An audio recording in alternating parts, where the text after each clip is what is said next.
The following podcast was brought to you by the members of the Casinoskunk Secret Society. For just $1 a month, you can unlock every audio and video episode available instantly. And don't worry about any commitments. You can quit at any time. So for just $1, you can download every single episode and then bounce out. Just head to patreon.com/Casinoskunk.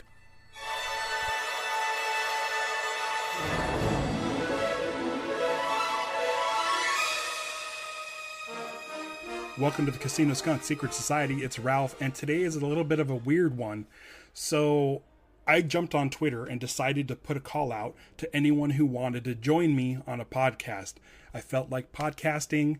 It's the first Monday without a kaiju podcast, and I just wanted to talk to somebody. So I just threw it out on the internet, and I received a reply from Taylor Morden.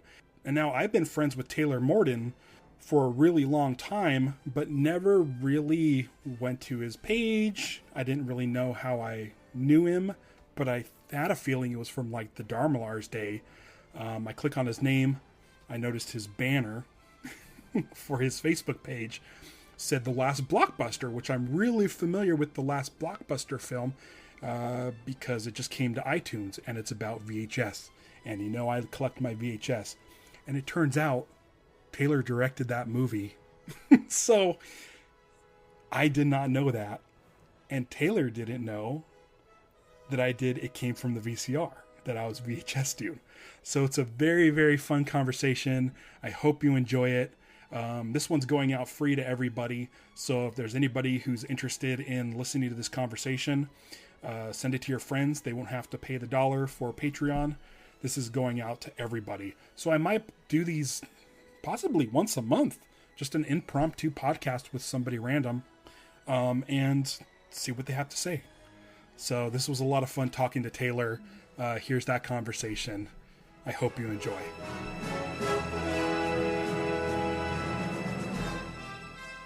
Sweet. Can you hear me all right? Yes, sir. Can you hear me? Yeah, I have like a... Oh, shit, don't do that. I just went to close out the recorder I just turned on. What's up, man? Not much. How you doing? I'm doing good. I'm kind of a little bit bored. I understand. Me too. And I just wanted to, I don't know. Felt like, I don't know. I spent all last week clearing out my room and moving stuff around. And that involved getting rid of 500 VHS tapes. Oh no. They're still here, but they're going to good homes. I split off my movies from like my religious sort of shitty instructional videos with puppets and all that stuff. So one of them is going to a local video store, the movies, and then the other stuff is going to Everything is Terrible. And then nice. So yeah. I just found one of those religious puppet VHSs at a thrift store a couple weeks ago, and I watched it. Boy, was it something.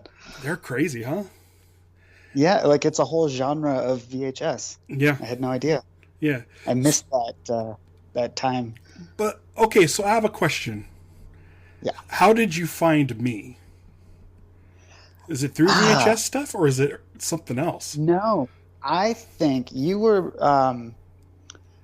doing something with Lost, right? Yeah, Way the back in Dharmalars. Yeah, it's through that. I was Holy a big shit. Lost fan, Lost podcast listener. I literally listened to all the podcasts. I did the guest theme song for the last episode of Jorge's podcast.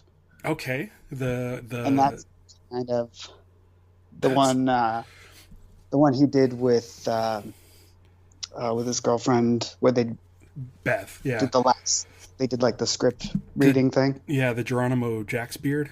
Geronimo Jacksbeard. Yeah. Yeah. Okay, so I've seen your name because we've been friends on Facebook. I'm assuming since then, which would have been like 2006 to 2009. And we're old school Facebook friends who have never spoken. Right. And so I just put it out there on Facebook and Twitter. I'm like, hey, does anyone want a podcast like right this second? So yeah. Your name pops up every once in a while in likes or comments and stuff. So when you said you wanted to do this, I jumped over to your page real quick. Mm-hmm. And I'm like, wait, what's with the Blockbuster? I've heard of the last Blockbuster. I'm like, wow, he's involved with this clearly. And so I jump over to IMDb, and there's your name as the director of this movie. Yeah. What? Okay, I don't know, because like since 2013, I've been doing It Came from the VCR, and oh, that's you. VHS dude. That's me. That's amazing. This is so wow. This is so fucking weird. Sorry if I'm swearing a lot. This is how I normally talk. Fine. But I had no idea that was you. I just associate you with like Lost and the Kaiju podcast. Yeah, I'm VHS dude. Well, sort of. That's amazing. Like I said, I just got rid of 500 tapes. I'm not done with the account just yet. I don't want it to go away, but I mean, me and my wife live in a one-bedroom apartment in Anaheim. And it just takes up so much space. They take up so much space. And I wish I could have just like ripped them all and made like a database, which I could have done, I guess, but it's just too much. And I don't think I could sit through everything. And no, because you have to rip it in real time. Yeah. I ran into that, and I've made 3 documentaries now, and they all involve ripping VHS tapes. And it's so time consuming, and it's like we're so used to, downloading clips we need or using, skipping to the chapter we want. Like ripping, it just takes so long. You got to sit there, and you got to do it all in one shot. Like you can't just so what happened was I started getting these tapes because I was like super interested in like, there's the old adage, don't judge a book by its cover. And then you see these tapes and you're just like, I need to know what's inside of this. Yes. And so you want to have that discovery, but they were piling up and I needed to do something with it. So I created VHS Dude, and it came from the VCR, which was supposed to be like a show, an internet show called It Came from the VCR, starring VHS Dude. I wanted to be like, there's 100 horror hosts, but there's no like action film host or anything like that. So that was the concept, and it got sidetracked because of Vine. I was doing Vine, and I had something like 75,000 followers on Vine. And it's easy to pop in a tape and kind of just scrub through, grab 6 seconds of weirdness and post it, and people loved it. But when you get into like Instagram and stuff, it's not as fun. Right.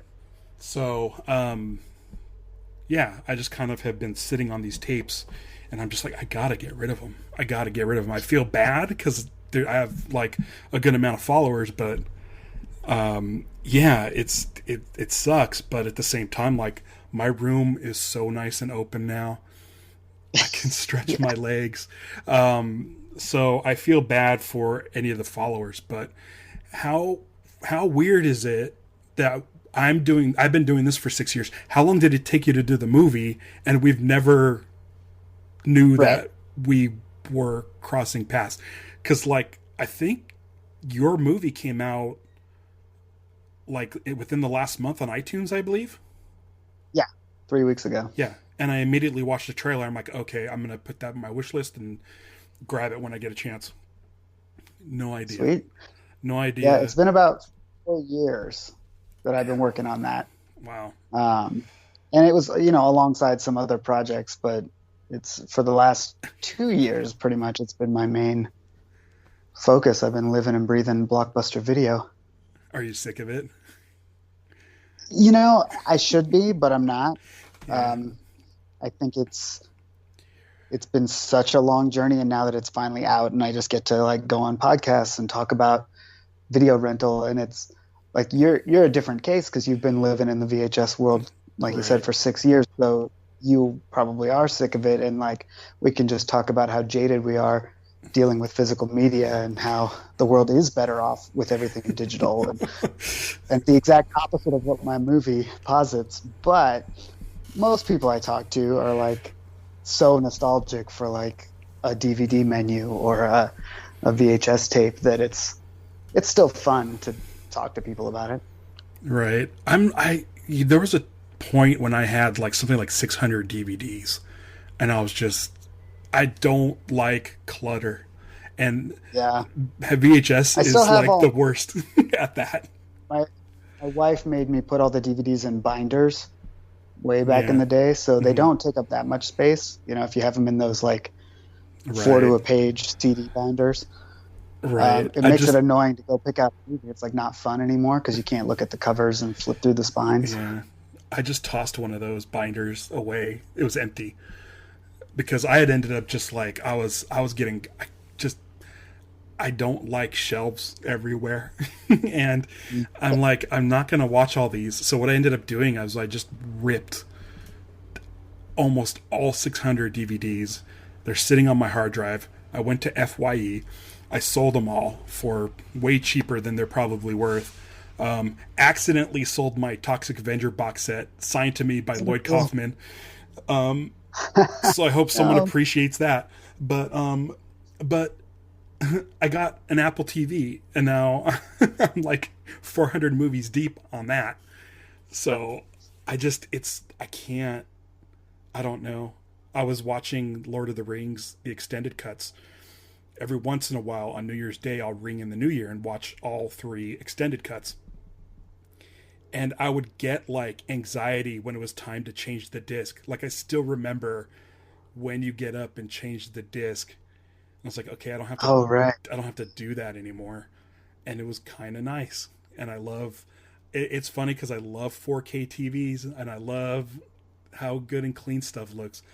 The only issue is they don't have the kind of stuff on VHS that I'm picking up. So yeah, I just recently got into Laserdisc. I picked up a big lot off of Craigslist or something. And you're talking about having to flip the disc. Yeah, every single movie it stops in the middle and you have to flip them over, and it's like listening to records but worse because it just stops the movie, takes you out of the movie. Records. I've just been getting into vinyl during the quarantine. For our anniversary, me and my wife got a new record player, and so I've just been eating that up. It's been a lot of fun, and I have something like 30 records, but that only takes up like 1 cube on my IKEA entertainment center. So it's like it's nice and slim. And so the other day, careful though, I'm like 6 cubes in now. Yeah, it takes over. It's just like anything else. Oh my god, I just got that Godzilla box set. Have you seen that thing? Okay, so Waxwork Records put out a Godzilla set. It's the soundtrack for the first 15 Godzilla films. It's 18 vinyl records in a box. That's amazing. It is. I mean, you got to take a look at this thing.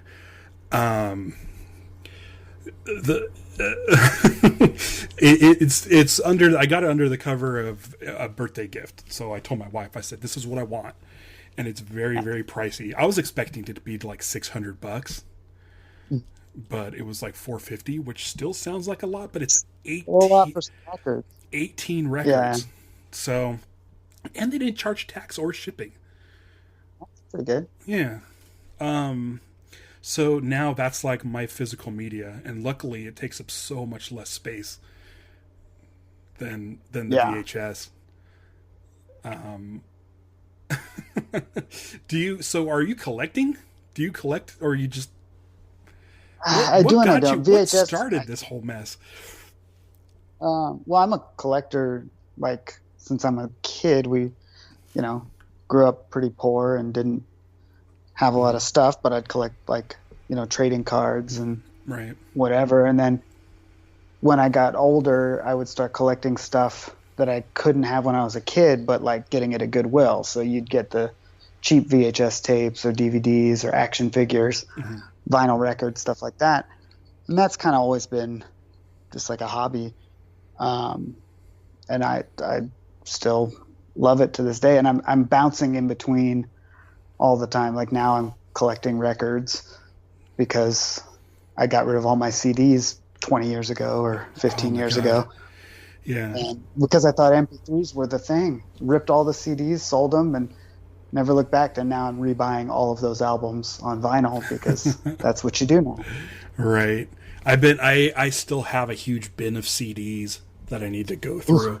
And it's underneath all the Christmas decorations. And yesterday I was putting away Christmas decorations, and I'm like, I should get those CDs out before I pile them on top. We have 5 Rubbermaid bins in our balcony closet, and I just don't know what to do with them. They just take up space. And once again, now you can't even sell them. Yeah, I don't know. Back in the day, you could get $1 a piece if you took them to the record store, but nobody's buying CDs like that. Yeah. Although I did have to buy a bunch. My last documentary was about ska music, and I needed props, so I had to buy a bunch of my old CDs back, and they weren't as cheap as I expected them to be, like on eBay or at the record store. What's that film called? It's called Pick It Up, Ska in the 90s. It's about 90s ska. Orange County, New York. Jonah Ray on that at all? No. Ray is not on that. I swear I've heard of about it. Yeah, because me and him follow each other. Like the VHS dude thing has let me meet a lot of people. I think I saw him tweet about it, but I have lately been interested in ska, so I'm going to check that out because sweet. I don't know. It might have been because of Animal Crossing. As stupid as that sounds. Can you hear that truck? No, they've got that. Is that KK Ska or whatever it's called? Right. I'm obsessed with it, and I started getting. I'm not so entry level right now. Like I have Apple Music, and so I'll be listen to the specials. And Madness. But I'll definitely watch that documentary because I feel like I like the ska crowd. Yeah. The nerds who think they're cool crowd. Yeah. That's exactly. I grew up with Star Wars, and there was no Star Wars for the longest time, so I always felt like a nerd that wasn't cool. Right. Same. Like I like that the people who listened to ska had essentially a uniform, like the black and white, the patches, the bomber jackets, the hats, the glasses. It was like an army of Blues Brothers almost. Something I don't know what it was, but I'm gonna get into it. I swear I'm gonna watch. Just you watch. One of these days I'm gonna try to be cool, and you'll see me dressed, ready to go. Has it come back? Has it gotten cooler again, or it just kind of disappeared for a while? Yeah, we got into that in the doc because I was a trumpet player when I was a kid, so I played in ska bands, and that's my connection to that. And so I've been in the scene and adjacent to the scene since the 90s, and it comes and goes, but it's always kind of been active, as an underground genre. Right. Like punk rock was underground, but it was so mainstream that everybody in the world knows Green Day and whatever. But it never got that big, and so it maintained this underground level of the ska kids are always going to go to the ska shows. Less Than Jake, Real Big Fish still sell out the same size clubs they sold out 20 years ago, but nobody's talking about it. And then there are a lot of new bands, which is really cool. That was something we discovered making the movie, is that there are a lot of young people who are into it and a lot of new bands that have come out, especially in the Latino ska community down in LA. Okay. There's tons of bands doing really cool new stuff. So I grew up listening to film scores. Okay. And through that, I became a fan of Danny Elfman, and my sister was a huge Oingo Boingo fan.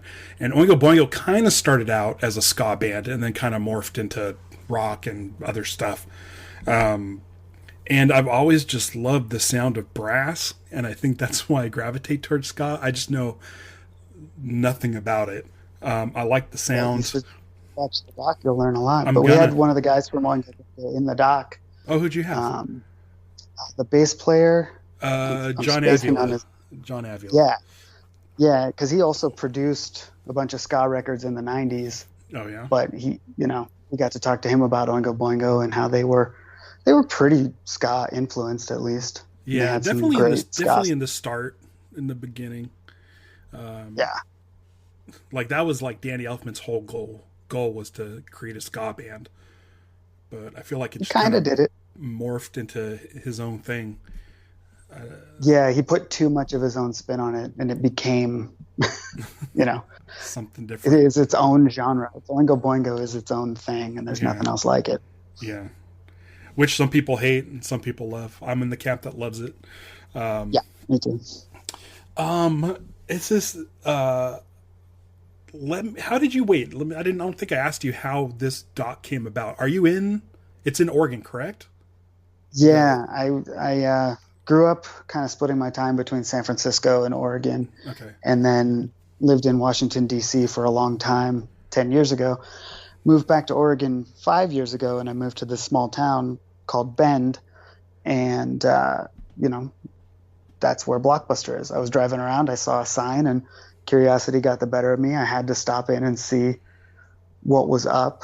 And around 4 years ago, everybody knew Blockbuster had gone out of business, Right. but it's like nobody told this one store in this one town.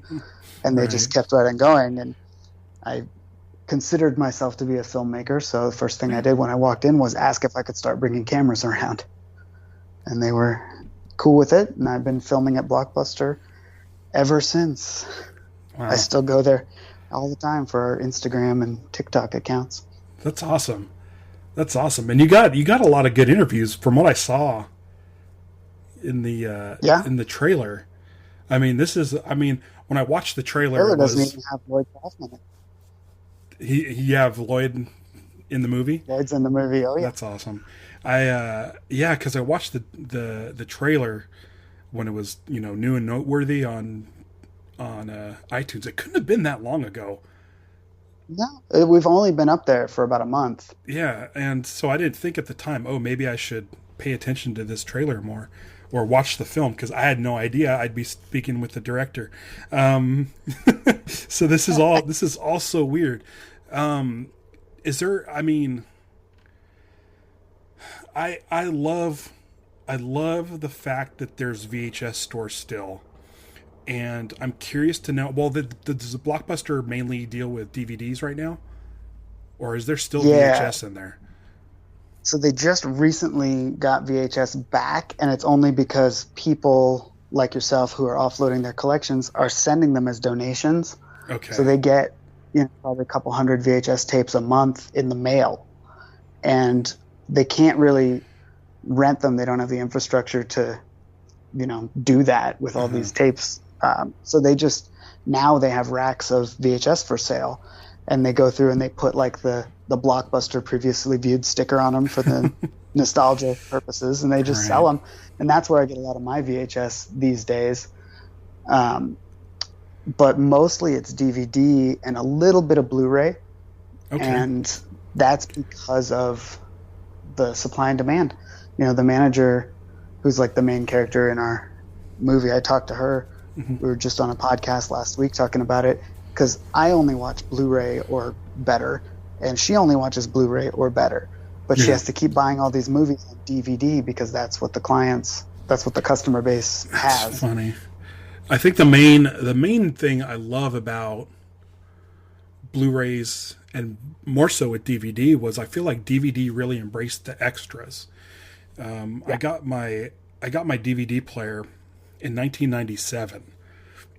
It seemed pretty early on, and super early on. Yeah, at the time I had every James Bond movie on VHS up until GoldenEye, and I saw that they had this Tomorrow Never Dies DVD, and I looked at the back. I'm like, what is this? And it was just loaded with extras, including isolated score, documentaries, commentaries, all of this stuff. And my friend explained it to me that, yeah, all of this stuff is on one CD sized disc. And I'm like, is the movie on here? They're like, yeah, the movie's on there. They had to explain to me what a DVD was because I couldn't fathom, because I come from an era where you have like Star Wars Behind the Magic CD-ROMs where they would have things like trailers and pictures and menus and all the stuff that you would see on the DVD. So I didn't understand. I remember I had my brother and I had the VHS set of Star Wars that had the 4th tape that was from Star Wars to Jedi. Right. The letterbox version? Probably not. This is probably before that. Yeah, I have the letterbox version of that. I love From Star Wars to Jedi. Oh, me too. It was like the first DVD special feature I ever saw. Yeah. And then like you're saying, in the 90s, those like the Star Wars DVDs came out and had the bonus stuff on them, and like Back to the Future and all these, the Indiana Jones box sets, and DVDs were like the closest thing I had to film school. Like now I make movies, but all I knew back then was I can watch this movie and listen to the director talk about how he made this movie. That's crazy. Yeah. What an amazing gift. There would be like movies that I had never seen before, but if the extras were like chock full, I'd get them. That's how and I still rent Blockbuster just for the special features, because most movies still come out. I'm not going to buy all these. I'm not going to buy Hurricane Heist on Blu-ray. Right. But if it's got a making of featurette and a director's commentary, I'll go rent it for a couple of bucks and watch all the special features and take it back. I get really excited because I always buy movies through iTunes now, just because I don't have the room and I don't have a video store near me. I have to drive from Anaheim to LA, which is a good almost hour. I did that drive a lot, making a Scott documentary. Yeah. We're into LA, Stokes County, over and over and over again. It's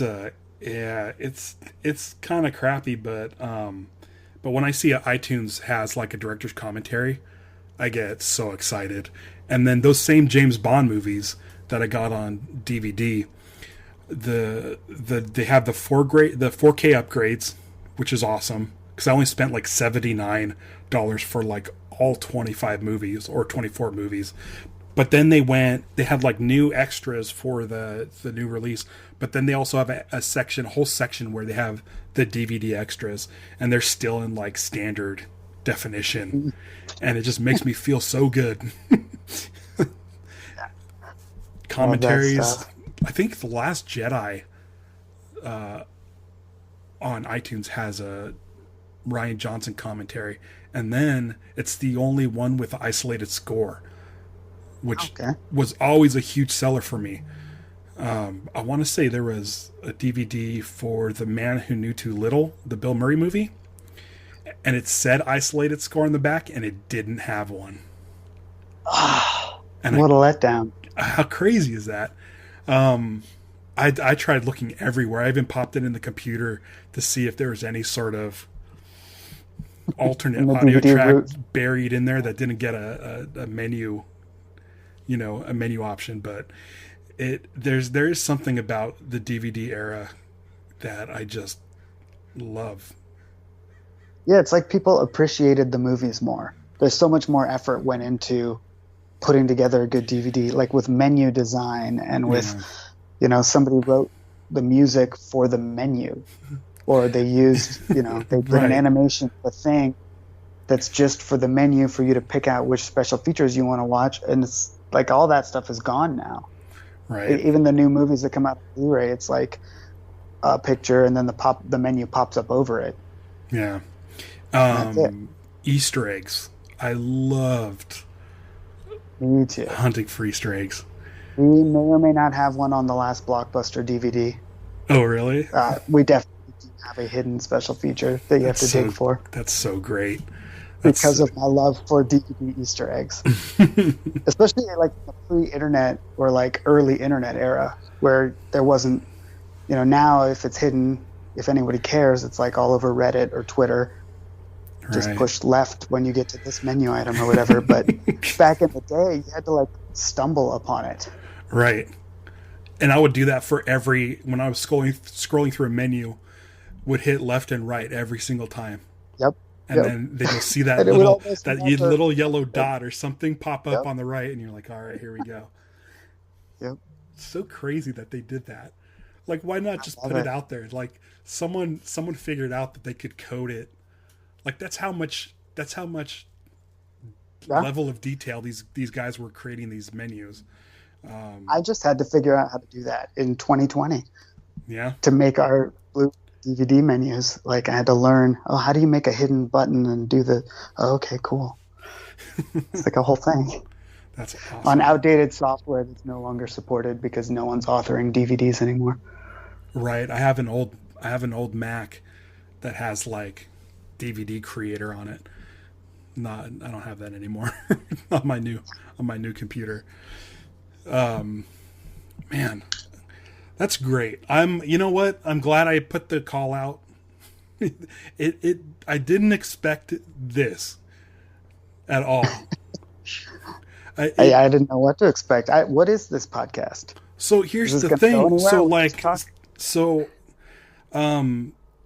the Dharma Lars feed is still live and active, so you can go listen to any of our lost episodes with me and Ben. Oh, cool. Yeah. I do another podcast with a friend, Kevin, which is about any sort of pop culture thing that pops up. We just finished our regular run on the Kaiju podcast with me and Jorge. Mm-hmm. And so all of these things cost money. Like Right. if you want to host the podcast, buy the domain for, dharmalars.net. If you want to, I need to use Photoshop to do the artwork and promote the podcasts. That's like $9.99 a month. There's all of these things that go into keeping the podcast alive. So I started a Patreon page to do extra bonus podcast of whatever I feel like, whether it's talk about Wonder Woman 84 that doesn't really fit into the Kaiju podcast or some of the other stuff I do. Or, just it's a place where people can go if they want to support the shows. It's $1. They drop in $1. That money goes directly into all the domains that I'm purchasing or all the renewals and all the hosting and stuff like that. So this is for Patreon, and I'm probably going to just post this one up for free because why not? I've done, I did something like 5 episodes in December, mostly because of Mandalorian, but yeah, I think I kind of want to do this more, and it'll just be an impromptu discussion with whoever, I'll put the feelers out and whoever joins can join. And if anybody sees me tweet that, you don't have to have directed a movie to join me. I did not know. Like I was seriously like, I'll just talk to anybody about anything. Like I saw Batman was trending today because there's like 15 Batmans. And I'm like, I could talk about that. I don't care. I'll talk about Star Wars till I'm blue in the face or whatever. But it's really strange that I've seen you on Facebook and I've seen your name on Facebook for the last probably 15 years or so. And I've been dealing with VHS for the last 7 years. And for some reason, never really noticed. I had no idea you were doing all that VHS stuff. Yeah. Like I see you on Facebook again, tangentially, every once in a while. The algorithm controls how often we see each other. Right. And I think I saw this one because I've just been on so many damn podcasts lately that half of my posts have the word podcast in them. So it's like, oh, show him this post. He'll like it. Stupid algorithm. I hate it. I can't stand it. Yeah, because when I do shows and I promote it through my Instagram, no one sees it. And then if I post a bowl of spaghetti, everyone sees it. Yep. So maybe I should call this show the bowl of spaghetti. Bowl of spaghetti. I love it. But I think I've taken up enough of your time. I can't believe you were just like, yeah, sure, let's do it. And I'm glad you did because this was awesome. Yeah, super fun. Thanks for putting out the call. And then I'll post this on Patreon for free. Anyone can listen to it. And I'll do another one next month, and I'll put the feelers out, and then keep me posted. I'll post links and everything in the description to your films, and then Yeah, hit me up the next time you have a project. Are you working on anything right now? Not really. I'm like writing stuff and Okay, in the brainstorming phase of stuff. But cool. yeah, it's been a pandemic-y year, so And then a lot working. of things are delayed. Yeah, no kidding. It's. I work at Disneyland, so Right. I've been furloughed since, or I was on furlough. Wait, am I furloughed still? Is it technically? Yeah, since April. So It's crazy. Disneyland's the last place I podcasting. went before all this. Did you get to go In on Rise March, of I the went to Disney. Resistance? Twice I got to. How amazing Two is it? days in a row. It was so hard to get onto. It was so stressful. There was Right. nothing as stressful as like being there, waiting for the countdown with the app refreshing. Yeah. And then the first day we got like the last, some really high number that it was like, oh, we're never going to get to go. We're never going to get to go. And then it gets delayed and we're never going to get to go. And then like, right. It was like, I don't remember how late it was, but we were going to leave and then we got called in. So It's pretty kind great. of worth the anxiety, right? Oh, it's the best ride I've ever been on in my life. Yeah, me too. I got to go. I got to go before to the pandemic. Yeah, I got to go on a cast preview, and as soon as me and my wife got off of the ride, we both were in agreement. We're like, "That's the greatest attraction of all time, right?" And Yes. she's like, "Yeah, like it's crazy." Yeah, my wife too, and she's not like a Star Wars fan at all, but just the ride It's an was experience, so impressive. right? So impressive. Yeah, cool. Well, all right, Taylor. Thank you again. Keep us posted Yeah. on if you have anything else coming. I'll have you on proper, and we'll talk about your next project or anything you want to promote or talk about, or just shoot the shit Yeah, about for Star sure. Wars. Hit me up after you see the movie. Or All right. movies. Watch the Ska one. I'm gonna go put it on right now, Right on. which is great because in a pandemic I can't go to a Blockbuster and rent Right. it. So You can't go to a Casio either. But right, soon. exactly. All right, thanks, Taylor.